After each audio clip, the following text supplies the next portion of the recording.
Moncer di level Asia, Persib Bandung gantikan vibes timnas Indonesia. Seperti apa maknanya? Simak video ini sampai tuntas. Sebelum lebih jauh, jangan lupa tekan tombol like dan tombol subscribe ya. Persib Bandung memastikan lolos ke babak 16 besar Liga Champions Asia 2 setelah mengalahkan perwakilan klub Liga Thailand Bangkok United dengan skor akhir 1-0. Dari ulasan taktikal itu sudah kita bahas keseluruhan di video sebelumnya. Kita di sini menggarisbawahi bagaimana vibes yang muncul di saat Persib Bandung bisa berbicara panjang di level Asia dari orang-orang Indonesia, dari pecinta sepak bola Indonesia. Hal tersebut mengingatkan aku dengan yang terjadi saat timnas Indonesia beberapa waktu yang lalu bersaing di babak kualifikasi Piala Dunia. Oke, orang yang sebelumnya tidak pernah menyaksikan timnas Indonesia karena melihat antusiasme yang luar biasa, orang tersebut menonton timnas Indonesia. Atau yang kedua, orang yang sebelumnya sempat nonton timnas Indonesia, kemudian pensiun nonton timnas dalam tanda petik kawan-kawan karena sering timnas Indonesia memberikan kekecewaan menonton kembali timnas Indonesia. Kenapa hal tersebut bisa terjadi ya? Timnas Indonesia saat menghadapi negara-negara yang notabene sebelumnya Indonesia sering dibantai, ternyata mampu memberikan persaingan. Oke, hal tersebut terjadi ini sedikit banyaknya situasinya, vibes-nya mirip kawan-kawan dengan yang dilakukan Persib Bandung ketika bermain di level Asia, level internasional. Mereka berbicara banyak, orang yang sebelumnya tidak mau menyaksikan pertandingan klub Indonesia menyaksikan lagi. Nah, by the way, aku punya cerita, ini fakta yang menarik kawan-kawan.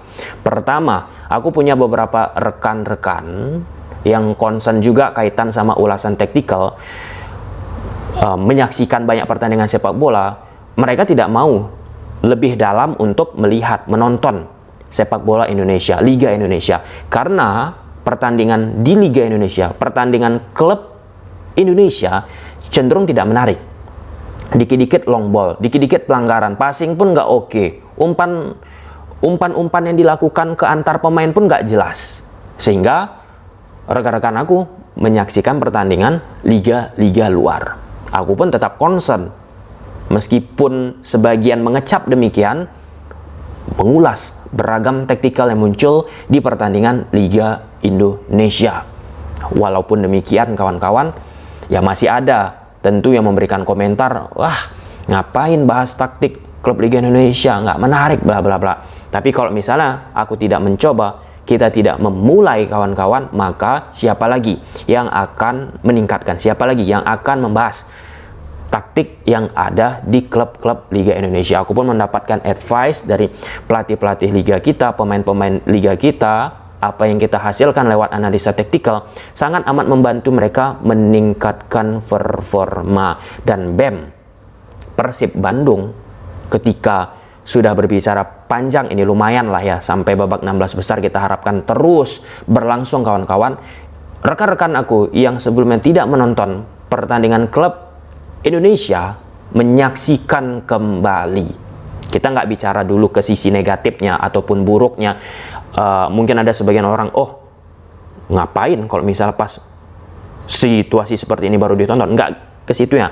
Tetapi bagaimana Persib Bandung bisa membangkitkan, bisa meningkatkan nilai value dari klub-klub Indonesia. Bahwasanya klub Indonesia layak kok ditonton. Klub Indonesia layak kok didukung.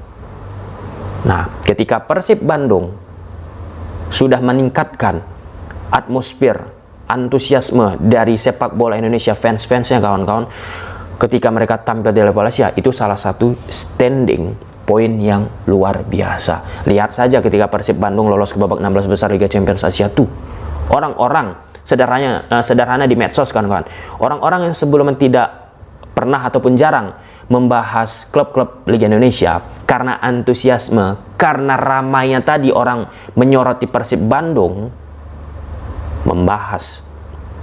Sama kayak misalnya di musim kemarin ada Madura United di turnamen AFC Challenge League, mereka hampir masuk final.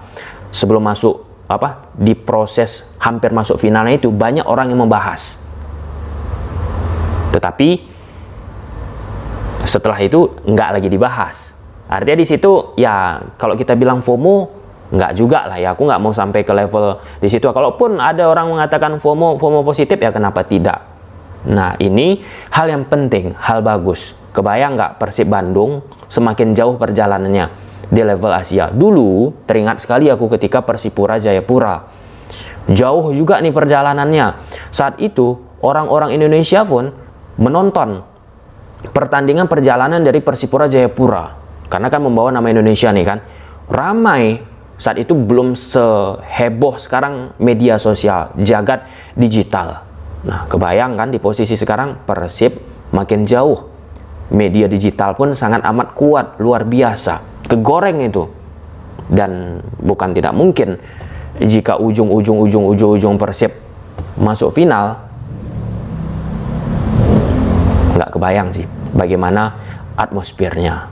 Nah, tentu apa yang dirasakan Persib itu punya efek domino. Semacam siklus ketika orang-orang banyak mengamati Persib, mengikuti Persib.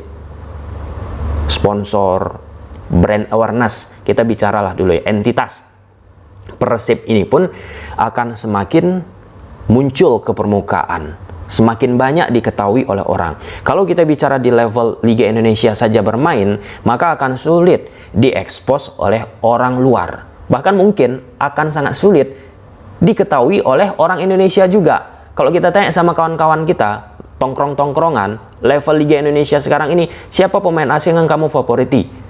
Malah rekan-rekan kita itu ingat pemain asing yang dulu. Karena sebagian tak sedikit kawan-kawan, di Liga Indonesia sekarang ini pemain asingnya konon katanya disebut-sebut tidak banyak lagi berkualitas seperti yang dulu-dulu.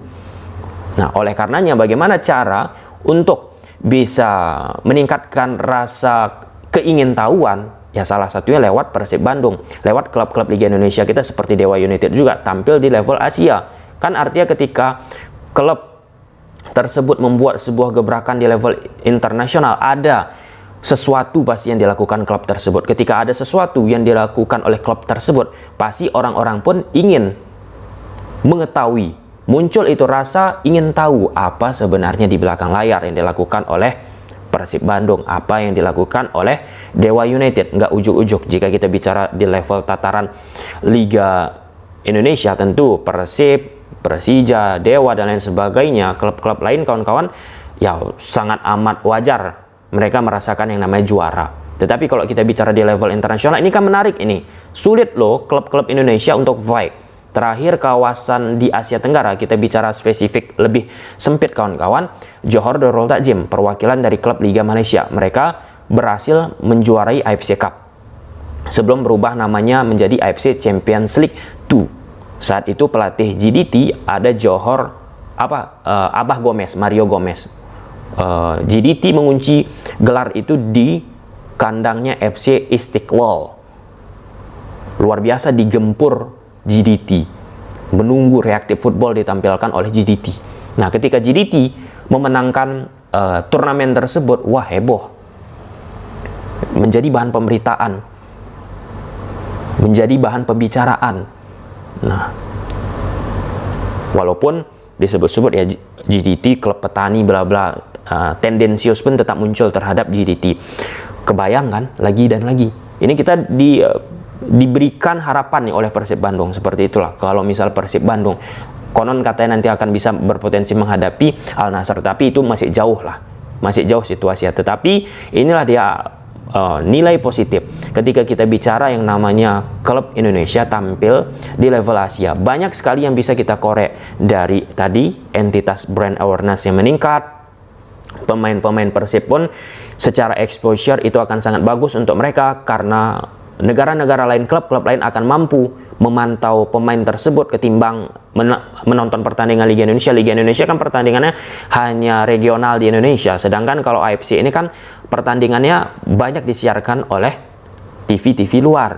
Apalagi tentang kota Bandung akan dikorak-korek di TV-TV luar, disebut-sebut, dibahaslah kota Bandung juga menjadi kota yang luar biasa, kota yang indah. Ini kan sebagai ajang promosi juga.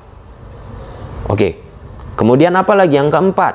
Dikorek-korek lagi lebih dalam, siapa di belakang layar dari Persib Bandung, siapa bosnya, siapa Kang Adit, siapa pelatihnya. Itu. Dan sampai-sampai yang paling penting, rivalitas yang muncul biasanya di Liga Indonesia yang tidak mau mungkin di salah satu oknum Persib bisa memenangkan setiap pertandingan. Untuk kali ini di level internasional, sebagian orang yang mungkin sebelumnya tidak mendukung Persib di level domestik didukung. Artinya di situ memunculkan rasa nasionalisme. Nah, sehingga setelah Persib merasakan situasi sekarang, penting yang namanya mengelola ini. Mengelola ini bagaimana caranya? Caranya cuma satu, bawa lebih jauh nama Liga Indonesia. Mungkin sampai sini aja. Gimana menurut teman-teman? Coba silahkan tulis di kolom komentar. Oh ya, ada satu pertanyaan yang aku tanyakan. Kawan-kawan merasakan nggak? Ataupun punya teman nggak yang sebelumnya nggak menyaksikan Liga Indonesia karena Persib tampil di level internasional, kasih gebrakan menonton lagi klub Indonesia? Coba silahkan tulis di kolom komentar. Bye.